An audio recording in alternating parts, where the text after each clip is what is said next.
दैनिक Chhattisgarh channel देखना शुरू कर चुके हैं आप और छत्तीसगढ़ प्रदेश की आज की तमाम सभी महत्वपूर्ण बड़ी खबरों की शुरुआत जय जोहार और नमस्कार के साथ। छत्तीसगढ़ के जगदलपुर में बढ़ता विवाद थमने का नाम नहीं ले रहा है, जहां ईसाई समुदाय के धर्मगुरु के कार्यक्रम को अभी तक नहीं अनुमति मिलने की वजह से समाज के लोग भड़क गए। जगदलपुर में कलेक्ट्रेट कार्यालय का घेराव कर दिया गया, जबकि ब्लेस प्रार्थना का आयोजन किया जाना था। छत्तीसगढ़ के जगदलपुर में ईसाई समुदाय के लोगों ने कलेक्ट्रेट कार्यालय का घेराव कर दिया। सैकड़ों की संख्या में हजारों की तादाद में समाज के लोग पहुंचे, जहां प्रदर्शनकारियों का कहना है कि ब्लेस प्रार्थना महोत्सव के लिए प्रशासन ने अनुमति नहीं दी। इसी के विरोध में समाज के सदस्य सड़कों पर उतर आए हैं। तो दरअसल 8, 9 और 10 नवंबर को जगदलपुर में संभाग स्तरीय ब्लेस प्रार्थना महोत्सव आयोजित किया जाना था। समाज के धर्मगुरु डॉक्टर पाल दिनाकरण और परिवार इसमें मुख्य अतिथि के तौर पर शामिल होने वाले थे। कार्यक्रम पहले से ही तय था, जिसके लिए होर्डिंग्स भी लगाई जा चुकी थी। कार्यक्रम को लेकर समाज के लोगों की अफसरों से बातचीत चल रही थी, लेकिन प्रशासन ने अनुमति देने से मना कर दिया।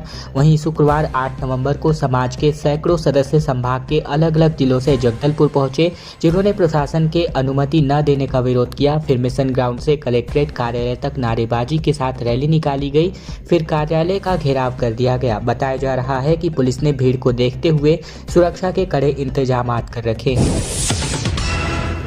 प्रदेश भर में आंगनबाड़ी कार्यकर्ता सड़कों पर उतर आए हैं, रैली निकालकर प्रदर्शन करने को मजबूर है। सरगुजा में सहायिकाओं ने नियमितीकरण की मांग अनिश्चितकालीन आंदोलन की चेतावनी के तौर पर दी है। दरअसल छत्तीसगढ़ में अब संभाग स्तरीय आंदोलन आंगनबाड़ी कार्यकर्ताओं का हो रहा है, जहां पूरे प्रदेश भर में अलग अलग संभागों में ये प्रदर्शन देखने को मिल रहा है। इसी कड़ी में सरगुजा संभाग के अंबिकापुर में आंगनबाड़ी कार्यकर्ता सहायिका संघ संयुक्त मोर्चा के बैनर तले आंगनबाड़ी कार्यकर्ताओं और सहायिकाओं ने रैली निकाली और प्रदर्शन किया। आंगनबाड़ी कार्यकर्ताओं ने नियमितीकरण, मानदेय बढ़ाने समेत अपनी 8 सूत्री मांगों को सरकार के सामने रखा है। आंगनबाड़ी कार्यकर्ताएं और सहायिकाओं ने मांगे नहीं मानने पर अनिश्चितकालीन हड़ताल करने का ऐलान किया है। प्रदर्शनकारी आंगनबाड़ी कार्यकर्ताओं ने कहा कि 10,000 और 5,000 रुपए के न्यूनतम मानदेय पर काम कर रहे हैं। ये राशि उनके काम के लिहाज से कुछ भी नहीं है। इस मानदेय में केंद्र और राज्य सरकार दोनों का हिस्सा शामिल है। आंगनबाड़ी कार्यकर्ताओं से जितना काम लिया जाता है उसके हिसाब से ये मानदेय कुछ भी नहीं है। उनकी नियमितीकरण की मांग पर निर्णय नहीं लिया गया है। वहीं आंगनबाड़ी कार्यकर्ताओं ने कहा कि उन्हें कभी कहा जाता है कि आप केंद्र के कर्मचारी हो तो कभी राज्य के कर्मचारी बताया जाता है। पहले ये तय करें कि हम किसके कर्मचारी हैं। आज पहले चरण में 1 दिवसीय आंदोलन किया जा रहा है, इसके बाद 3 दिवसीय और फिर 5 दिवसीय और इसके बाद अनिश्चितकालीन आंदोलन किया जाएगा। रायपुर में 20,000 करोड़ में तकरीबन 4 फ्लाईओवर का निर्माण होगा, जिसमें नितिन गडकरी ने कहा कि छत्तीसगढ़ में नेशनल हाईवे का नेटवर्क 2 साल के अंदर अमेरिका की तरह डेवलप होगा। केंद्रीय सड़क परिवहन मंत्री नितिन गडकरी रायपुर में पहुंचे, जहां छत्तीसगढ़ का नेशनल हाईवे का नेटवर्क 2 साल के अंदर अमेरिका की तरह करने की बात कही गई। वहीं रायपुर में 4 फ्लाईओवर का निर्माण स्वीकृति किया गया। इसमें सरोना, तेलीबांधा उद्योग भवन और धनेली जंक्शन में फ्लाईओवर की मंजूरी मिली है। इसके लिए तकरीबन 20,000 करोड़ रुपए की घोषणा की गई है और इसके साथ ही 4 लेन और डबल लेन की डीपीआर को भी स्वीकृति दे दी गई है। इस दौरान गडकरी ने कहा कि छत्तीसगढ़ जैसे राज्यों में पानी की कमी है, इसीलिए हमारे यहाँ 10,000 किसानों ने अपनी जान ली है। गडकरी ने आगे कहा कि रोड बनाते हैं तो पेड़ काटे नहीं, उसका ट्रांसप्लांट करें। नेशनल हाईवे इंडिया ने अब तक हमने तकरीबन 3.5 करोड़ पेड़ ट्रांसप्लांट किए हैं।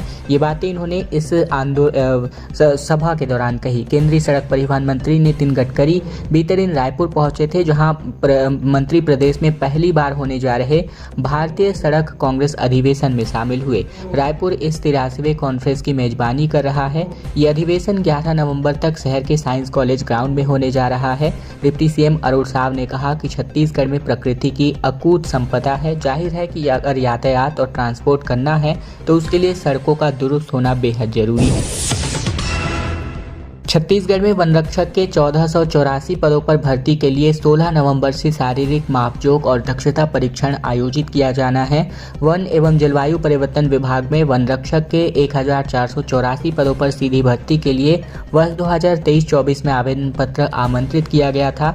राज्य में कुल 17 नोडल वन मंडल जैसे रायपुर, महासमुंद, धमतरी, बालोद, राजनांदगांव, इसके अलावा कवर्धा, बिलासपुर, कोरबा, रायगढ़, सरगुजा, जसपुर, कोरिया, कांकेर, कोंडागांव, जगदलपुर और दंतेवाड़ा, बीजापुर जयपुर में 16 नवंबर 2024 से शारीरिक मापजोक एवं दक्षता परीक्षण प्रारंभ होने जा रहा है।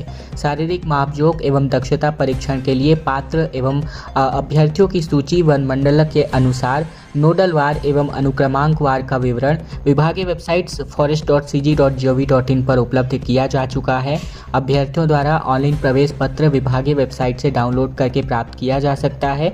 जो अभ्यर्थी अस्वस्थता या किसी भी अन्य वजह से परीक्षा में शामिल होने के कारण निर्धारित तिथि में अनुपस्थित रहते हैं, उनको उपयुक्त प्रमाण पत्र के साथ उपस्थित होने का अंतिम दिवस को परीक्षण के लिए अवसर दिया जाना प्रस्तावित है।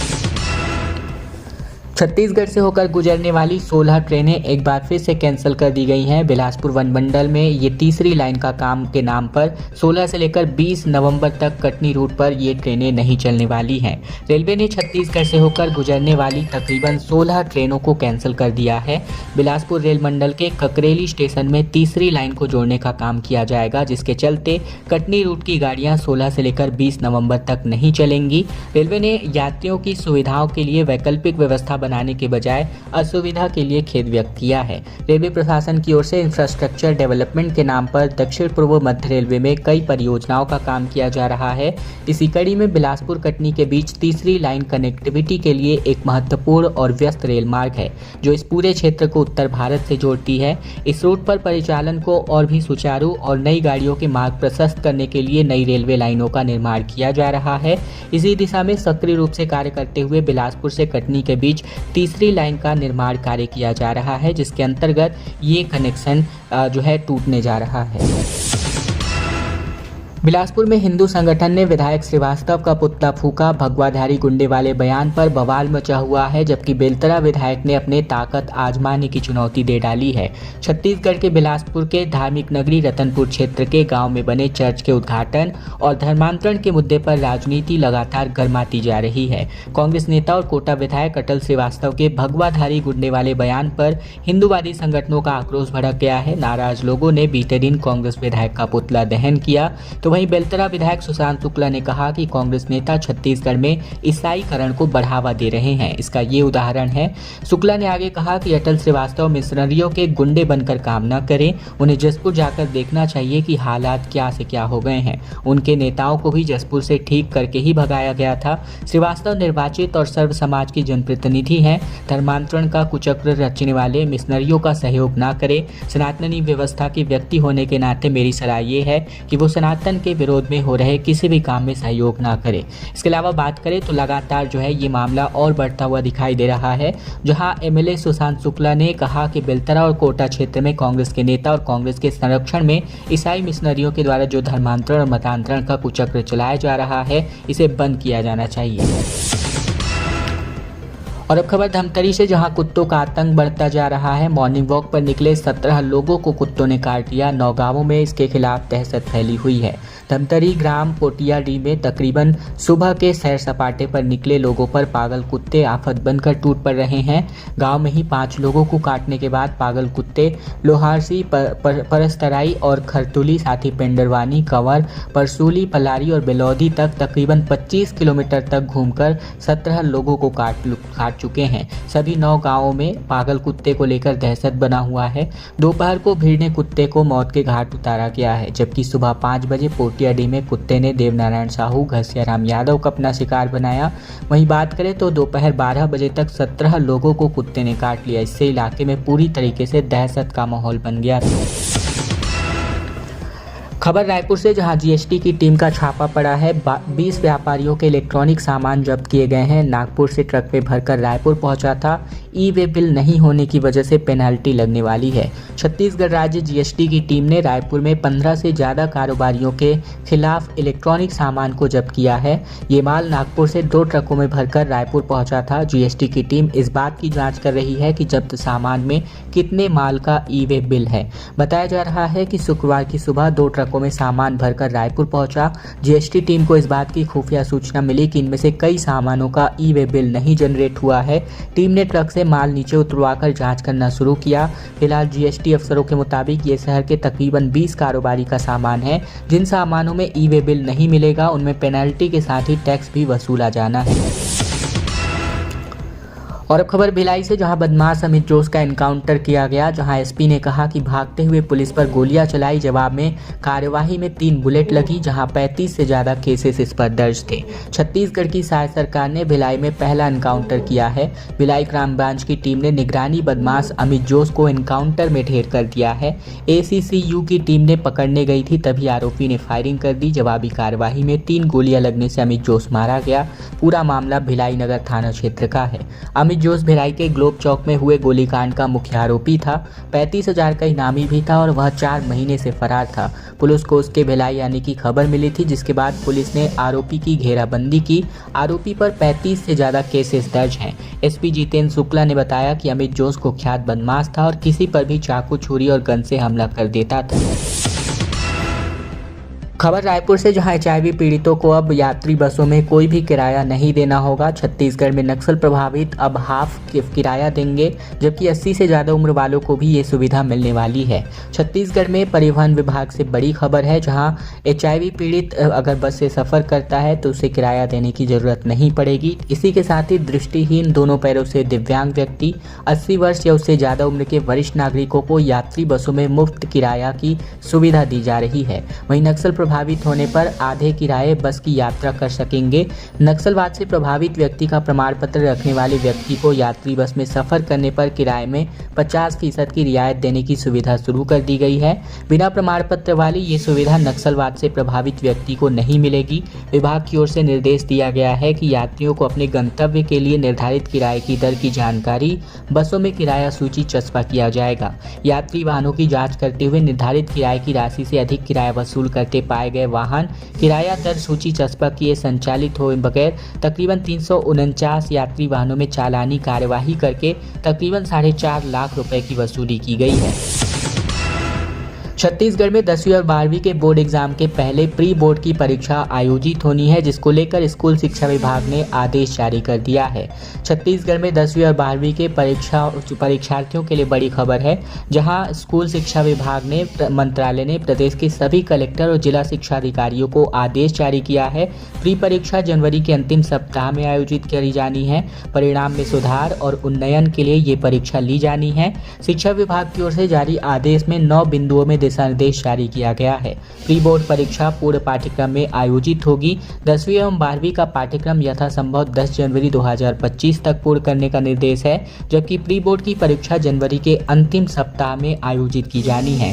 प्री बोर्ड का समय सारणी प्रत्येक जिला स्वयं जारी करेगा। प्रश्न पत्र निर्माण के लिए विषयवार समिति का गठन जिला शिक्षा अधिकारी करने वाले हैं। इसके अलावा प्रश्न पत्र का निर्माण छत्तीसगढ़ माध्यमिक शिक्षा मंडल द्वारा निर्धारित ब्लूप्रिंट के आधार पर होगा।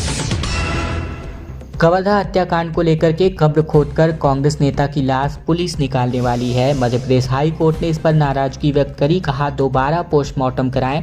छत्तीसगढ़ शासन ने जांच में अपनी गलती स्वीकारी है। मध्य प्रदेश हाई कोर्ट ने कवर्धा के लोहारीडीह में हुए हत्याकांड की जांच में लापरवाही बरतने पर अपनी नाराजगी व्यक्त की है। जबलपुर उच्च न्यायालय ने कांग्रेस नेता कचरू साहू के शव को कब्र से खोदकर निकालकर दोबारा पोस्टमार्टम करने का आदेश जारी किया है। छत्तीसगढ़ सरकार ने कोर्ट में माना है कि शुरुआती जांच में जरूर से लापरवाही बरती गई है।